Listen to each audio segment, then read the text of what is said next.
Y vamos a pasar a la última mesa, que creo que tiene mucha expectación. Vamos a hablar con Oliver von Schiller, que es socio de Etihad Advisory y experto en la Unión Europea en estos ámbitos, y con Gonzalo García Valdecasas, socio de CISAE Law and Technology. Ambos dos han prestado asesoramiento jurídico en relación tanto en la operativa como en la parte de productos y servicios que se van a ejecutar dentro del ámbito de la actividad de Token City. Entonces, pues Gonzalo, me gustaría empezar por ti y me gustaría contarlo también de una manera muy sencilla. Bueno, Token City llega al mercado con todas las garantías legales, sí, lo que todos vosotros y todos ustedes están escuchando, con absolutamente todas las garantías legales. Yo en este aspecto soy abogada, llevo muchos años en este sector, y cuando inicialmente he empezado a hablar de por qué me sumé a este proyecto, para mí era un tema fundamental y crítico, ¿no? Creo que es un proyecto muy innovador. Es un proyecto, bueno, pues como decíamos, innovador legalmente, financiero, a nivel financiero, a nivel tecnológico, pero a mí la parte de tranquilidad y dormir por las noches tranquila es muy importante. Entonces, en esto lo analicé, creo que le hice muchísimas preguntas a él y te agradezco, vamos, toda tu paciencia. Y bueno, ratificando esta pregunta de que llega al mercado con todas las garantías legales, Gonzalo, me gustaría si podías explicar, aunque sea brevemente, qué normativa afecta a la operativa de Token City, tanto en la emisión como en la tokenización, compra y venta de lo que es, por decirlo así, el producto, así como en lo que desarrolla Token City, cómo se ha adaptado a la misma la actividad de Token City. Hola, pues muy buenas, me presento, soy Gonzalo García Valdecasas y hemos asesorado en esta materia, y lo explicaba muy bien Nicolás con respecto a MangoPay. Al final Token City es un marketplace donde la función de la plataforma es proveer de tecnología y de un entorno fácil para que los usuarios puedan transmitirse sus activos digitales tokenizados en blockchain directamente, ese como valor principal. Entonces ahí en realidad nosotros, por decirlo rápido y no entrar muchísimo en normativa de ley del mercado de valores y de MiFID, nosotros no somos un mercado secundario regulado a los efectos, es decir, no hacemos todas las operaciones y tenemos las características propias de un mercado regulado. Al final lo que permitimos es que los usuarios entren en contacto entre ellos y puedan vendérselo de forma fácil. Ahí hemos utilizado y estamos con un partner increíble como es MangoPay, que nos habilita sobre todo a no tocar los fondos, a facilitar a través de una entidad regulada por Banco de España y por la Unión Europea esa transmisión de forma segura de los tokens y de los fondos. Y también indicar que ha habido varias preguntas en el chat diciendo que con respecto al custodio de los activos financieros. En este sentido, decir que Token City no custodia los activos financieros, al final son los propios usuarios los que controlan sus wallets y los que tienen que ejecutar esa transferencia de los activos. Es decir, no tenemos el custodio de los activos financieros, ni de las wallets, ni de las claves privadas en este sentido. Son los propios usuarios que, teniendo su activo tokenizado, lo pueden transmitir cuando quieran. Al final se ha creado una plataforma que no es multilateral, donde no se machean operaciones, no hay operaciones de compra-venta, no se determinan precios, como decía alguna pregunta dentro del chat.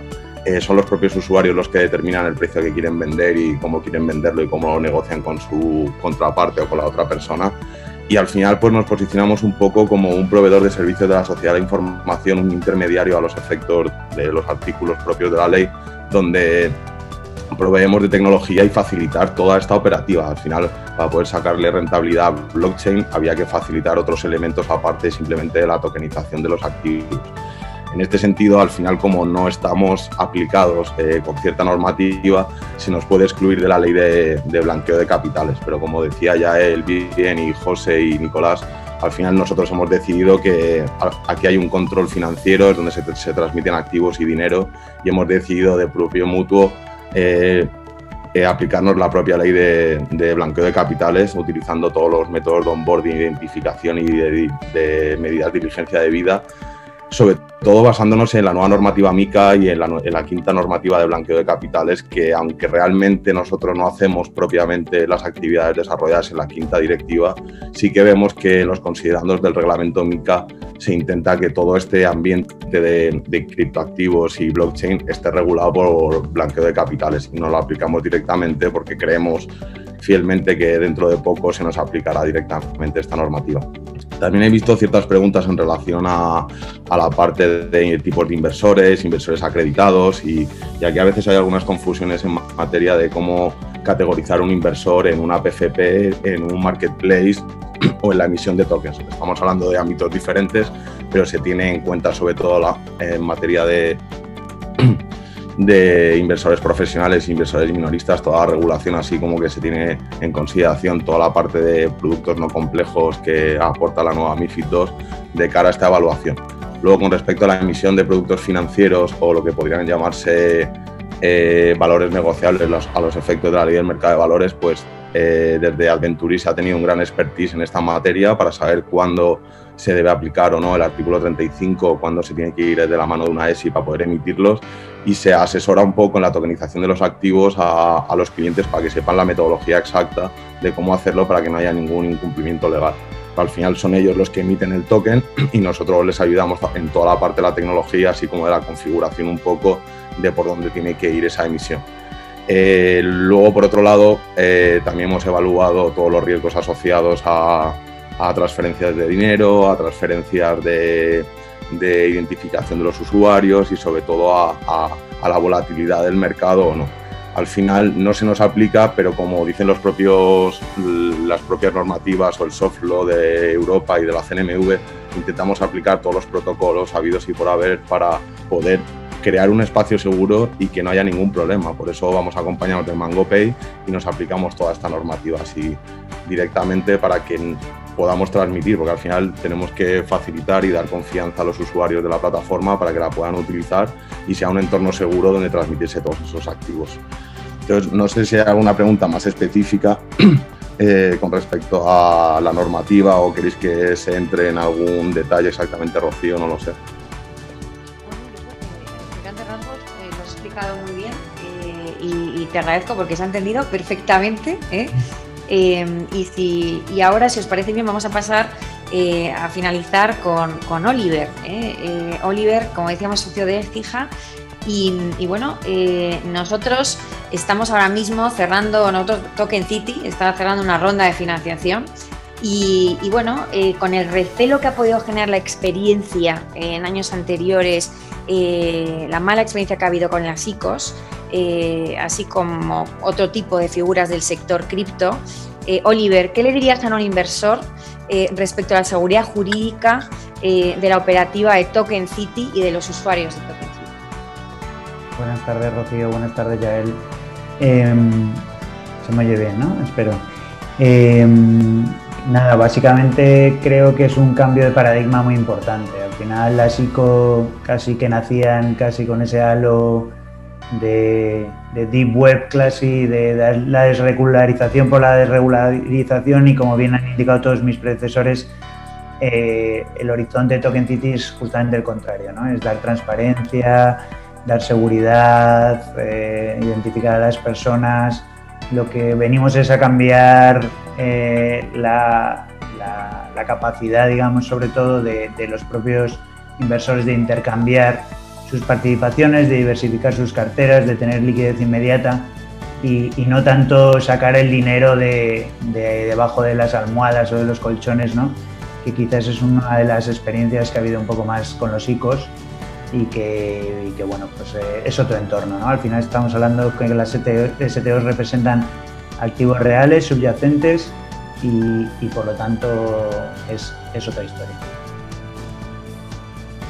No sé si, Gonzalo, ¿tienes algo que añadir? Pues preguntaban un poco si aquí ahora mismo en el chat, así en los mercados OTC, si vamos a ir a SOC o SMN. Pues eso es una posibilidad a futuro, pero al final eso sería entrar dentro de mercados regulados, que es otra operativa totalmente diferente, donde la mayor importancia es la multilateralidad, la fijación de precios y excluirse la bilateralidad. Puede que podamos ir a esos aspectos, ¿sabes? Pero bueno, ahora mismo estamos donde estamos, la normativa está como está y no hay ningún problema. Luego hay otra pregunta con respecto a las emisiones del 35.2 de la Ley del Mercado de Valores, si quedaría fuera del ámbito de MiCA. Pues decirte igualmente que al final MiCA es una propuesta de reglamento que tendrá que tener sus enmiendas y sus categorizaciones. Lo que sí que hemos tenido claro de ese reglamento, de esa propuesta de del Consejo y de la Unión Europea es que apliquemos todas las medidas de diligencia debida en materia de blanqueo de capitales, que apliquemos todas las medidas en materia de categorización de MiFID II de inversores, y que ese es el ánimo de la regulación al final. Estemos dentro de Utility Token o Security Token o Security Token solo de deuda. Al final lo importante es, nosotros no queremos, o sea, desde Token City no se quiere crear ningún tipo de problemas, todo lo contrario, es facilitar al usuario un espacio seguro, legal y con las mayores garantías posibles, tanto tecnológicas como legales, para que ellos puedan transaccionar sus valores. Ese es el modelo principal, pero vamos, esto va evolucionando, se va leyendo y estamos siempre actualizados a la última normativa e incluso a considerando no propuestas, más o menos. No sé si hay alguna duda más que haya podido establecer. Había una pregunta que decía que cuál era la normativa aplicable a este tipo de actividad. Pues eso es como decir que es toda la normativa, ¿sabes? Desde consumidores, usuarios, ley del mercado de valores, instituciones de inversión colectiva, blanqueo de capitales, hay muchísima normativa y, como dice la CNMV y el regulador europeo, hay que ir caso por caso y analizarlo poco a poco. No es una cosa de todos a entrar y rápido, simplemente tener una diligencia a la hora de aceptar proyectos y analizarlos, y sobre todo, vamos, que pues eso, crear un espacio seguro donde se pueda generar una liquidez que sea ágil, sea legal y tecnológicamente eficiente, básicamente. Hay otra pregunta ahora mismo que decía si no hay macheo y fijación de precios que aporta un token a blockchain. Pues eso es una respuesta más de negocio que a lo mejor te puede responder ya él. Si se firman contratos electrónicos o no. Al final es aportar todo lo que podamos. También tenía un inciso, porque estaba hablando Pedro antes sobre la parte de tokenización, y llegaba un momento en el que él decía que podías elegir entre contrato o token. En realidad no es elegir entre contrato o token, siempre hay un contrato. Al final la seguridad jurídica se hace a través del acuerdo, y la tokenización es potestativa, es decir, nunca va a haber token sin contrato. Es decir, no es contrato o token, sino es contrato con token o contrato sin token, para siempre tener la seguridad jurídica, sobre todo la parte de cesión de créditos y sección de posiciones entre los usuarios. Hay un par de preguntas más. Una que dice: ¿los valores de las transacciones entre privados serán públicas para terceros? Por ahora, en principio, nuestra decisión es que no. El precio de las transacciones no. Lo que sí es público en la blockchain es las transacciones que se están haciendo entre monederos sobre ese token. Eso sí lo puede saber todo el mundo. Sin embargo, el valor, el precio al que esa transacción tiene lugar no es público. Por lo tanto, ¿cómo afecta el valor de venta de cada token al valor de la compañía? Pues como digo, ese precio se desconoce para el público en general. Lo que sí se puede ver es si es una compañía cuyos tokens se están transaccionando mucho o poco, ¿no? Luego dice: ¿cómo funciona para una startup? Vale, sí, aquí hay una de la relación del inversor, digamos, de quien tiene un token con la compañía que emite un token. Y esto, insisto, esto es solamente en el caso de que sean startups las que emiten los tokens. Luego se da otra serie de casuísticas que hemos comentado, que es la de tokenizar, por ejemplo, carteras de deuda, etcétera, que no es el mismo caso, ¿no? Voy a contestar al caso de la startup, porque ya ha habido varias preguntas de si no puede haber en el pacto de socios limitaciones a esa transmisión, o si realmente lo que tienes es una acción de una empresa, o si ese token representa exactamente la acción de una empresa. Pues en realidad para transmitirla pues te tendrías que estar sujeto a los derechos de arrastre que puede tener el pacto, los derechos de acompañamiento, de gestión preferente, etcétera. Nosotros lo que estamos tokenizando son derechos sobre esos, en el caso de equity, que es cuando hay pacto de socios, etcétera, nosotros lo que estamos tokenizando es el derecho sobre esa acción. Es decir, nosotros estamos tokenizando un préstamo, estamos tokenizando una deuda, un préstamo en el que el inversor tiene, vamos a decir, a modo de garantía, el derecho a transformar esa deuda en una acción de la compañía. En este sentido, lo ha comentado también Pedro, es decir, la liquidez la da el token, pero también en la liquidez la da el hecho de esa figura contractual en el que es un préstamo con un derecho de conversión, es decir, estamos tokenizando el derecho. En Esto ya contesta a varias de las preguntas que hay aquí. Y luego una que dice, pues como, y esto para... la pregunta dice, si no hay macheo ni fijación de... si no hay macheo ni fijación de precios, ¿qué aporta un token blockchain? Se firma un contrato electrónico y se hace una transferencia y no es lo mismo. Sí, bueno, no, realmente no, o sea, es muy diferente. El efecto jurídico es el mismo, desde luego, pero el efecto operativo es completamente diferente. Yo tengo mi token en mi cartera, es un token RC20, es un token que es un estándar en el mercado, que otros muchos compradores de este tipo de token pueden entender y que por lo tanto, ya independientemente de Token City, es negociable en otros muchos mercados. Y compartible con otro tipo de inversores, ¿no? Eso en lo que respecta a la incorporación del modelo de Token City al mundo de los criptoactivos, que es un mundo que está creciendo muchísimo y a gran velocidad, y desde luego se prevén muchísimos nuevos mercados de negociación en los que pueda el inversor operar con esos tokens y que Token City le facilite esa operativa, ¿no? Esa es una, pero luego por otro lado el token es una representación empaquetada de un contrato que refleja un valor con unos derechos o un derecho sobre un activo financiero. Esa forma de representación digital ya es una forma de representación avanzada y ágil en sí. Por lo tanto, no es lo mismo. Desde luego, si fuera lo mismo, no habríamos hecho Token City. Hombre, esa eficiencia operativa, ¿no? O sea, ahí está el valor añadido, ¿no? La eficiencia operativa. Ahí está la innovación. ¿No sé, alguna pregunta más?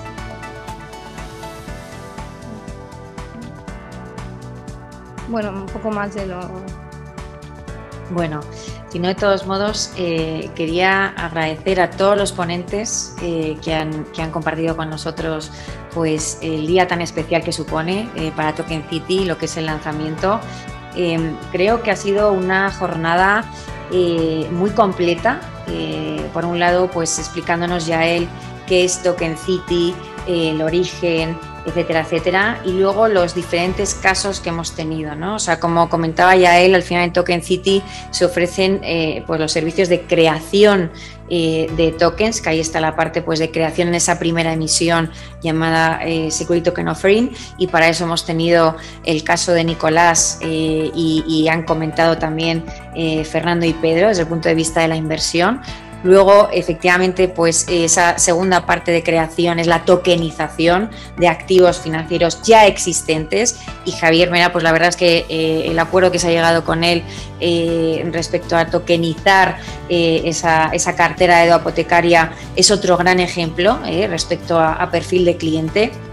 Creo que ha aportado muchísimo en la parte también de seguridad, transparencia, y lógicamente transparencia, trazabilidad, el acuerdo que ha llegado Token City con MangoPay, y creo que Nicolás lo ha explicado muy bien. Y por último, pues lógicamente la parte jurídica, que es la base absolutamente de todo. O sea, yo en este aspecto también soy profesora en el Máster de Emprendimiento e Innovación de una escuela de negocios, de Business School, y lo primero que digo en clase a los alumnos es: independientemente de la idea que tengáis en la cabeza, el marco jurídico que va a afectar a esa idea y a la hora de desarrollar ese potencial modelo de negocio es fundamental, porque si uno no lo tiene bien controlado y gestionado, pues tiene muchísimos problemas, ¿no? Tanto de negocio como posibles sanciones, etcétera, etcétera. Entonces, yo creo que el que Token City se haya preocupado en tanto internamente como en revestir que todo esté acorde con el marco legal, eso da, vamos, una seguridad brutal. Y dicho esto, este es el punto inicial de una relación que pretendemos tener con todos vosotros a lo largo de muchos años. Os animo a todos a que por favor entréis en la página web de Token City, os deis de alta en Token City, porque ya no solo, lógicamente, pues vais a poder acceder a esos posibles tokens que tenemos, bueno, los posibles no, a los tokens actuales que están a la venta, a la tokenización que vamos a hacer a lo largo de este mes de los activos de la cartera de deuda hipotecaria con el fondo Lynx, sino también vamos a abrir y vamos a lanzar, o ya está lanzada, lo que es el club de inversores. En ese club de inversores, como efectivamente es una tendencia, es un ámbito nuevo, todos tenemos que aprender mucho, todos tenemos que aprender mucho sobre esto. Yo me acuerdo que cuando asistí a la primera conferencia de blockchain en el 2017, a los 5 minutos de haber empezado digo, pero vamos a ver, tengo una doble licenciatura, tengo una MBA y no entiendo para nada de lo que están hablando aquí. O sea, ¿qué está pasando, no? Entonces, bueno, sabemos que como es un mundo complejo y tenemos muchas ganas de atraeros a este mundo que a nosotros nos apasiona, pues en enero, a partir de enero vamos a empezar con webinars, entonces en torno al club de inversores, con webinars, con reuniones, también hay un grupo de Telegram activado, por si queréis participar en él, pues para resolver todas vuestras dudas, donde publicaremos noticias, oportunidades de inversión, etcétera, etcétera. Y lógicamente vamos a organizar a principios de enero pues un siguiente evento, ¿no? En el cual ya pues podamos compartir con vosotros esa operativa al 100% con la tokenización ya, con los nuevos productos de tokenizados. Y bueno, pues incluso hacer prácticas de cómo funciona esa web y cómo funciona toda la operativa. Dicho esto, es un verdadero placer formar parte de todo vuestro equipo y a él la admiro con locura. Primero, tiene una capacidad de entrega, de lucha, de trabajo y luego a la hora de comunicar con el equipo y de motivar, que estamos ahí todos, como digo yo, enganchados y conectados. Muchísimas pues igualmente, gracias. Rocío. Muchas gracias a todos. Y bueno, por participar, y podéis estar en contacto con nosotros en las redes sociales. Os recomiendo que participéis en ellas. Y bueno, estamos a vuestra plena disposición en las redes y en nuestros correos de Token City para que podáis contactar con nosotros y poder solventar todas vuestras dudas y daros la bienvenida a este fantástico mundo. Muy buenas tardes. Buenas tardes.